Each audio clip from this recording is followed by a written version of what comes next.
All right, guys, another installment of Escapes from Crash and Flow BJJ here. We're going to talk about a position that people don't discuss very often, but it is extremely difficult to get out of if you don't understand it. This is a crossface and a tight waist. So what do I mean by this?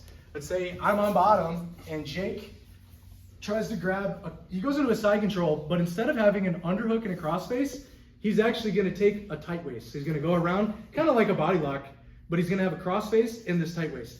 So why is this difficult to get out of? It's really difficult to get out of because the typical escapes that I teach you guys don't really work here. We can't bring our knee and elbow together. That's the concept we use the most, is being able to bring our knee and elbow back inside and form a side guard to re-guard our, to get our guard back and start to attack from there. But when he's holding my hips, I can't even bring them out to start dipping my knee and putting it inside with my elbow to form my side guard. So how do we get out of this position? It's really difficult to do anything when those are your only options. If all you know is this side guard, it's not going to help you here. So we have to have some other answers. So one of the best ways to get out of here, and one of the things I want you guys to understand about pins in general, is that we don't allow someone to have a clean crossface on us. So when Jake has a really tight crossface, let's say he grabs underneath my armpit, he pulls me in, and he's turning my chin. This is terrible. We never want to be in this position. This is like the worst position you can be in.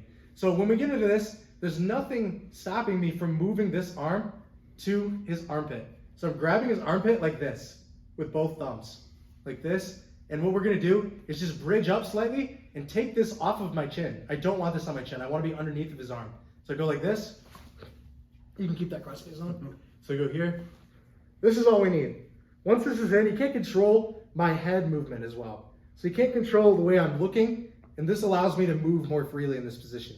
So once I get here, this is something I want you guys to learn from all pins, but this is something we'll use especially here. So there's a couple ways to get out of this.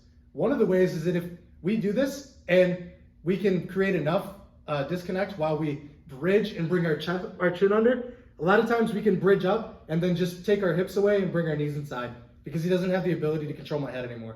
So I come like this, and I can just start getting my knees inside. So that's one way. That doesn't happen as much, especially with a really tight version of this, but it's one way to try it initially. We just come underneath and we bring our knees inside. If we can, we take our foot to the outside, dip our knee inside, and we start getting over to him again, because now we can look in his direction. When he has a clean crossface, I can't even look that way. So how am I going to turn my legs in this direction to get my side guard in?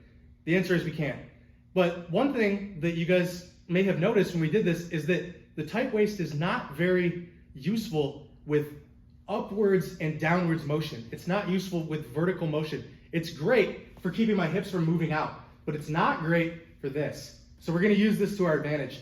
So when I bring my chin underneath the crossface, we just start here, and now we could come up and try to move our hips away and bring our knee inside. That's one way to do it. Another way to do this is to just get into this position and then take my outside hand or my inside hand and put it inside of his arm and walk along my own face. So I'm going to try to like comb my own hair. I'll go like this, trying to take this crossface off. He can't hold on to the crossface if I bring my forearm in it. So he comes, grab that crossface again. I'm walking it over. Once it gets past me, I can post out. If he keeps his tight waist in it, I'm going to take a post on his tricep and push him over. If he doesn't do anything, we're literally going to reverse the position because his arm gets trapped underneath my body as I move. So if he keeps it in that position, it's really doing him a disservice. So I'm staying here. I don't want this crossface on me. This is the worst thing that can happen. He's turning my head. So we always address this first.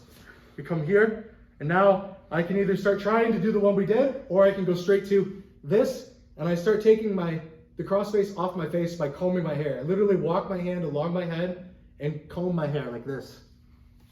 And it starts to come off. Now we can go to a tricep post. If he does nothing, he's gonna fall over. So what a lot of guys are gonna do is they're gonna take their arm back, the other arm.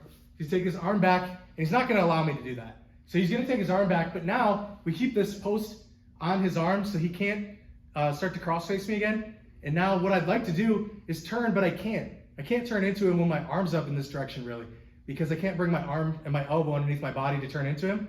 So we need to take this hand and post on his elbow. So we're looking like this now, where we're taking our outside hand and posting and framing on his elbow. And now I still can't bring my hips away from him, but what I can do is turn my hips up And the tight waist doesn't help him from this. So I'm holding onto his hand so he can't cross face me and turn my head away anymore. I come up, turn in, and now I can bring my knees inside and we can start going into clamps and udigatamis or whatever we want from here. So again, the tight waist, what I want you guys to understand about it is that it's not good for stopping vertical movement, right? It's great for stopping lateral movement. It does not help with vertical movement.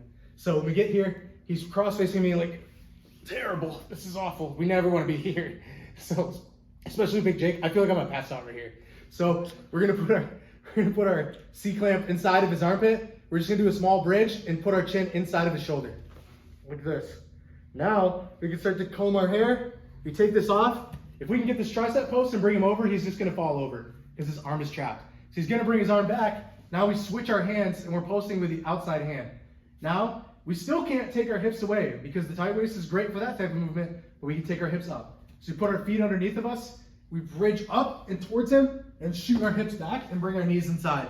Now we've got our guard back. We can start going into the classic counterattacks that we talked about, like clamp, and we can go into udigatami, we can go into arm bars, kimuras, triangles, whatever we want. We talk a lot about that in the free mini course that you guys can get at the link in bio up top at the channel.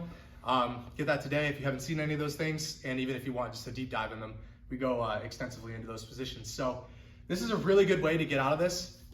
And one more way that I'll show you guys how to move out of this position is where instead of trying to turn into him, we're gonna turn the other way. So we can't turn into him typically if we haven't taken care of any of these other things. But what we can do is move our hips into him. Instead of moving our hips away, he can't stop me from moving this way really, right? So this is a way that I've seen Craig escape this, but what we're gonna do is take our hand, we're gonna place it as like a reverse cow tie on his head, we're gonna take our other hand on his hips, and this is just to keep him from following us.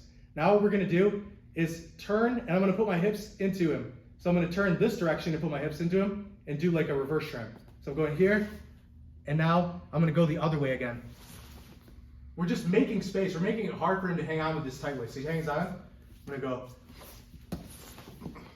We're already just making a lot of space by starting to move our hips too much underneath the tight waist, and the moving of the hips violently back and forth raises them a little bit, which makes it hard for him to keep that tight, good connection to keep our hips in one spot. So those are 3 different ways that we can start to get out of the crossface and tight waist. And it's a topic that's not discussed much, but if you guys have ever been put in it, you'll see how difficult it is to really get out of that. Your opponent can't really attack you there, but you can be held there for minutes at a time.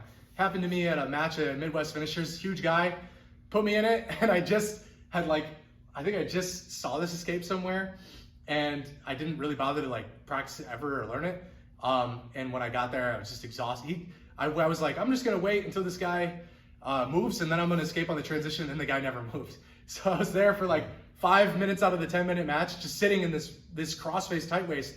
And after that, I was like, I'm never getting stuck in this position again. You know, lesson learned. This is the value of getting data from your competition instead of just focusing on winning. But I have that guy to thank for understanding how to get out of this position now.